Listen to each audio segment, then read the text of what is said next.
Hello, this is John from Clock Repairs Merseyside. I just thought I'd do a video on this French clock which I picked up with the it's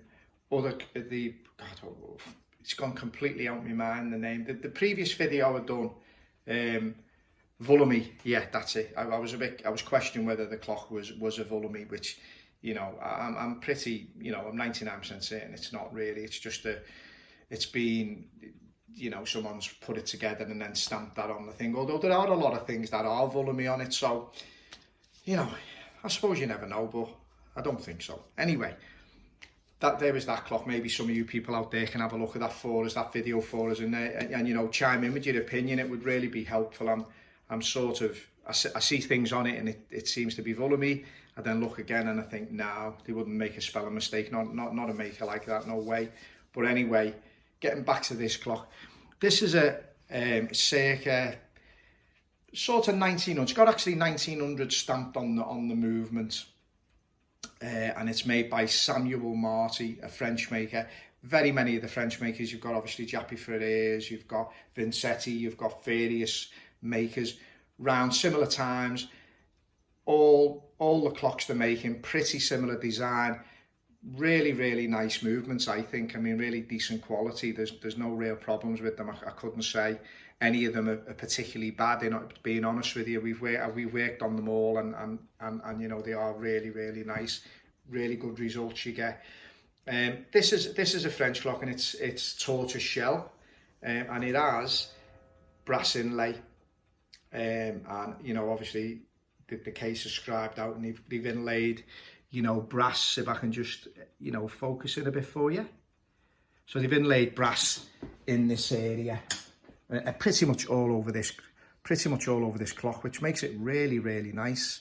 We do have another one, but it hasn't really got much of that. It's just the tortoise shell, and we have this brass surrounding situation on it. Now, what I will be doing with this particular clock is we will just be cleaning this brass up and the thing and the bezel. We will just be cleaning that up and giving the clock a good service, stripping the movement down, servicing it, putting it back together, and you know, the clock will then be for sale. But there is some casework needs doing on this clock, and that being is, just pop it round and show you. As you can see, it's in really good nick, this clock. Some of the brass inlay, which we do have the piece here, has actually come off. Obviously it's broken off from here and it's come off around there. Now, what I'm going to do is I'm going to use shellac, and I'm going to put shellac into these grooves here. Obviously scrape them out a bit better. Put it into these grooves here, come down, and then I'm going to lightly heat it, and hopefully we can stick it in. We can put, you know, a piece on there, maybe stick it down, support it, get it supported, because it's pretty bent. And I do notice throughout the clock there has been some minor repairs done, but not many. And I particularly don't want to go down the super glue line of doing things, which a lot of stuff I've seen like that. I want to use a resin, so that, and my idea is always, when you're doing any clock restoration, is to do it very sympathetically. Don't over clean anything, don't go crazy, you know, making it look like a new clock. I mean, if I see a clock in an auction and it's over cleaned, you know, and I can see it's been done really from a really amateur point of view, I won't touch the clock with a barge pole. There's no way. You know, I don't want that clock. I mean, you know, we want it to look like an antique clock in good nick, an antique clock in great condition, but that's what you want. So I'll be using resin to try and secure this, and it will have to be secure, either, you know, shellac or a resin based type stuff. And then that way then, if there's any overspill or anything like that, it can be scraped off quite easily. You know, once you use super glue, obviously super glue and clock making do not go together. It's a total no-no. Once you use super glue, that's the end of it. You're going to have to secure anything really, as I say, you try obviously shellac if that's what's being possibly used, I mean, that really pushes the likes of Loctite. You know, you can get that in various grades such as medium, you know, hard grade, you know, where it's pretty stiff, but you know, the strong Loctite is pretty near super glue. So, you know, probably medium where we'd be on anything really, so that we could always, again, everything can be undone. You know, you don't have to, you know, super glue is permanent. I mean, virtually permanent, isn't it? I mean, you know, it's quite difficult to undo. But anyway, that's that. So yeah, if I give you a little, give the clock a little walk round, as you can see, it's in pretty decent condition. I'm really pleased with it.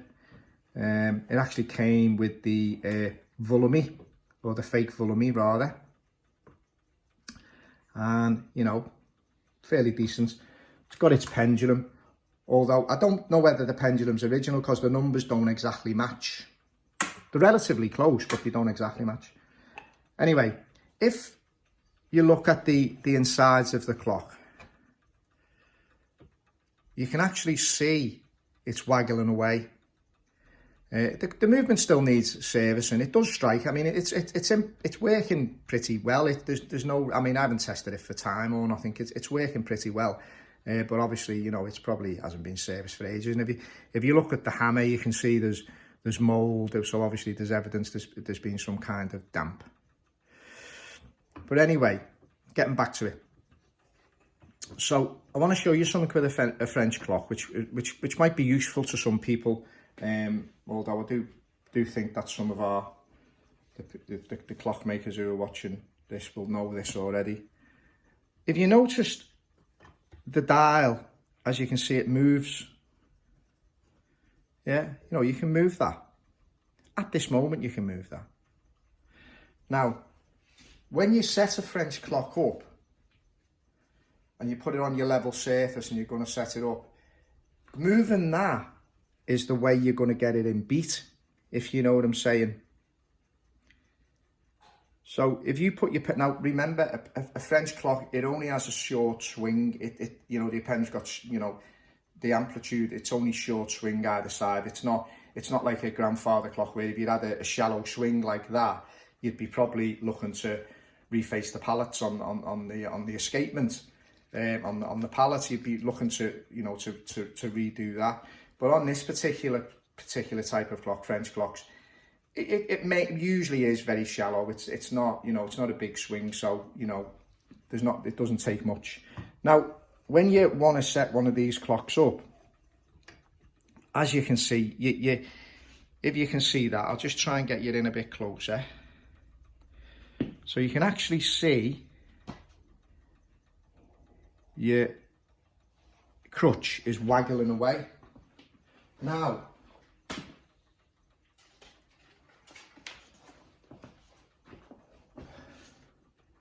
actual crutch is waggling away. So now what I'm going to do, just bang my camera tripod, I'm just going to move that dial. You see it stopped. And then we go back again to center and off center, and it's stopped.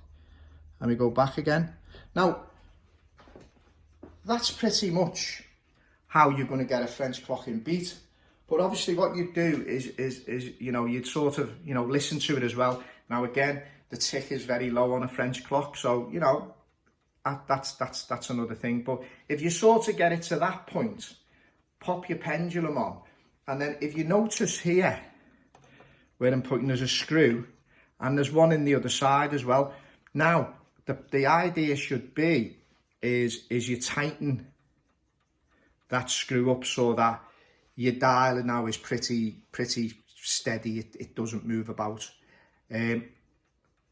Don't over tighten things because you'll cross thread the screws, and we see this all the time on the French clocks. The screws are cross threaded, so then you have to put a nut on the other side, and you know, it's a lot of faffing about, to be fair. But you know, you got to understand that these clocks have been around a long time, so you know, they've been undone and one thing or another. Now the thing is that when you wind these clocks up, depending on how tight the spring is, I mean, when we're replacing springs on these clocks, we pay attention. We don't put springs in that are over you know, we measure the spring up, and because the springs are now, you know, sort of the way they're made, steel, and the steel's a little bit stronger, we'll probably, you know, slightly come down a bit with the spring strength. So say, for instance, just off the top of my head, 0.26, we probably come in at 0.22, something like that, because we don't want it where the person's, you know, needs a starting handle to wind the clock up. So, you know, we have it, and then that seems to do the job. And then, you know, because obviously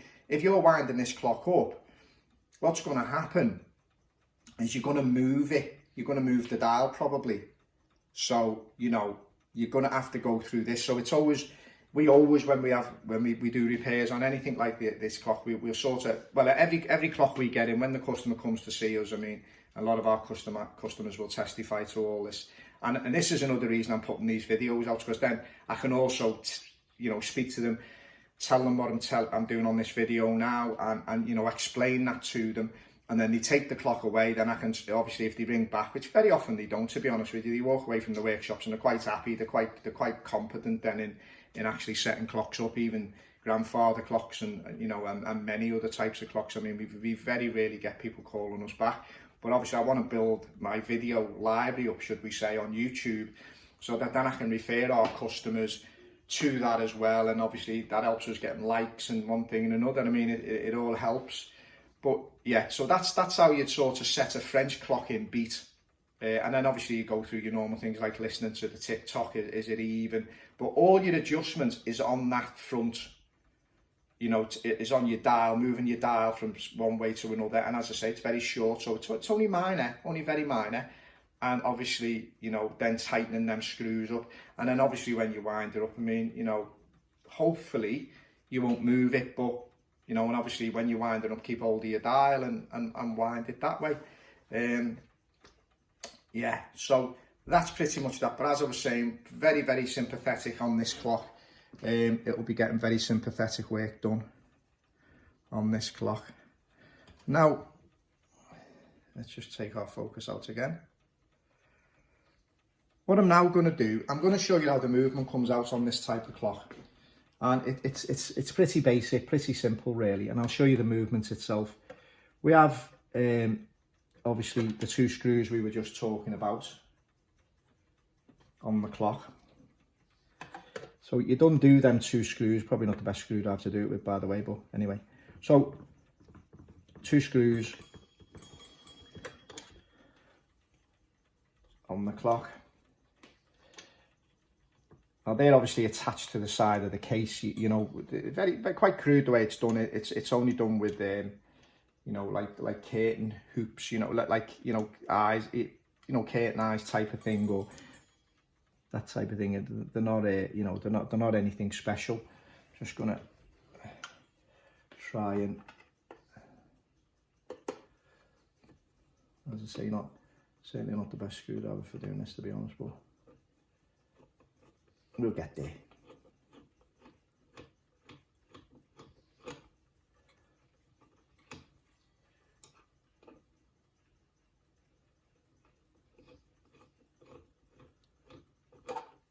It's very cold today. That's why I'm not in my workshop. I'm actually at my desk and just you know, we're pretty much, we're getting to the stage now where we've got a couple of jobs I think we've got to get out for Christmas. They've been completed. It's just obviously the customers we need to come and see us. But at the present moment in time, it's very, very icy outside anyway, and I don't think anyone's going to be travelling anywhere. Pretty dangerous to do so, I would imagine. Yeah, so as I say, screws out.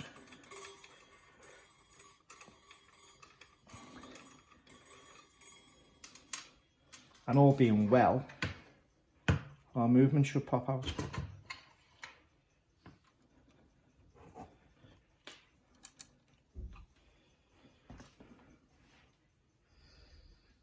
There's actually a guy on YouTube, Spencer Tregegas, I think his name. He's got lots of videos on French clocks, and you know, he certainly does know what he's doing where French clocks are concerned, I've got to be honest. Maybe give his videos a look at if you want to go into more detail about them. You know, he sort of explains everything quite well. And I have actually spoken to him on the phone. He's quite he's a good guy.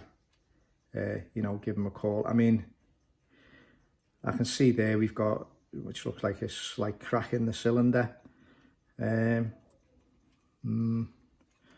have a look at that. But yeah, pretty much, yeah, it's pretty typical of a French movement. Everything seems to be as it is. Yeah, I mean, yeah, it looks pretty. I'm pretty confident the service will do this clock wonders. Nothing to write home about. I can't see. I mean, it looks pretty clean, to be honest with you. I'm quite happy with it. I'm in a way, I'm more happy with this than I am with the Vulamy.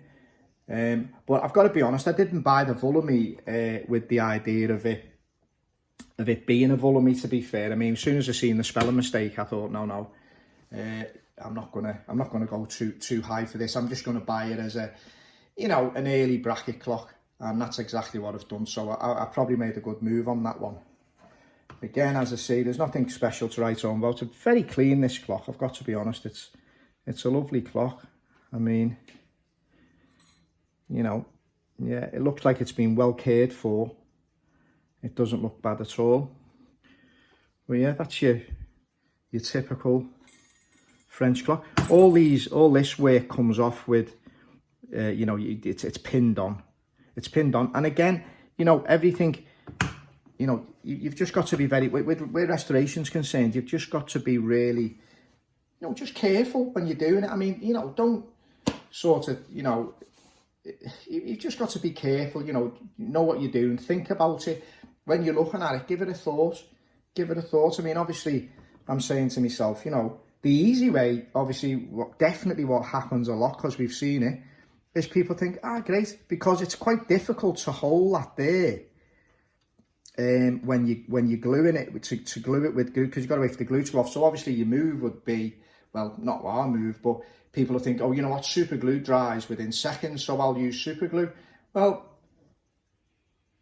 shellac and stuff, I mean, it dries pretty quick, and if we can get it in, then we can get it off. But, you know, getting super glue off, you're gonna have to scrape quite hard, and then you're gonna scratch all the brass, and then, so you're just highlighting that there's problems, and obviously your idea is to make it look and keep it looking exactly as it was, not, you know, so people look at it and then you have to tell the customer, you know, we've done it, we always tell them anyway, you know, this has been done, that's been done, this has been done, that's been done.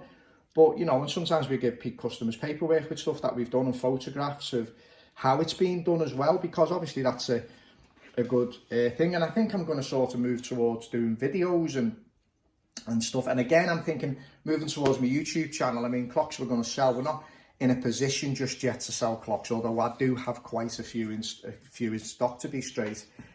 Some nice clocks in stock, which I'm going to sell. We may be a year away from that. We're very, very busy with restoration, so you know, everything seems to take for years and years. But, and also I'm doing some pocket watch sales and repairs as well on the nicer pocket watches, although I won't be doing any videos where pocket watches are concerned, because there's plenty on YouTube, and you know, some really good ones as well. I mean, fantastic ones. You know, where their watchmaking is, you know, it's really good, really good to watch as well. I'll actually name a few as well at some time. But yeah, you know, there's plenty on there where antique pocket watches are concerned. There's a few books about. Some of them, the more modern books, to be straight with you, are quite hit and miss, if you want my opinion. I mean, they give you very, very basic information, and you know, quite a lot of money, but you know, you've got all that bells and whistles situation at the front of them, and you know, but to me, they're not for the person who, you know, actually knows a little bit about horology and pocket watches. And as I say, I think I might have mentioned, my family go back quite a long way, so most of my family on my mum's side were watchmakers anyway, so you know, I've got a good knowledge of most things, and you know. Anyway, moving on to clocks, but yeah. So this is your French boule tortoiseshell clock. We do have another one, which I'll probably show you that one as well. But yeah. Anyway, this is John from Clock Repairs Merseyside signing off. If you could possibly like my videos and maybe subscribe, it really is helpful, encourages me. I try and get as many videos as I can. I'll probably do quite a few in the next day or so, because you know, I think the workshop is going to be closed. It's far too cold and there's nobody going to come in to see us. No one can collect anything. And as I say, we are wound down now for Christmas, so we're probably not going to be doing much else. So I'll probably go through a couple of the clocks we have in stock, and you know, we do have a little chat about them, and people can see what they think. Send me the thoughts. It's always very, very helpful. I really enjoy reading the thoughts, and I do reply to as many of them as I can. Anyway, this is John from Clock Repairs Merseyside. You have a great day, and thanks for watching. Bye bye.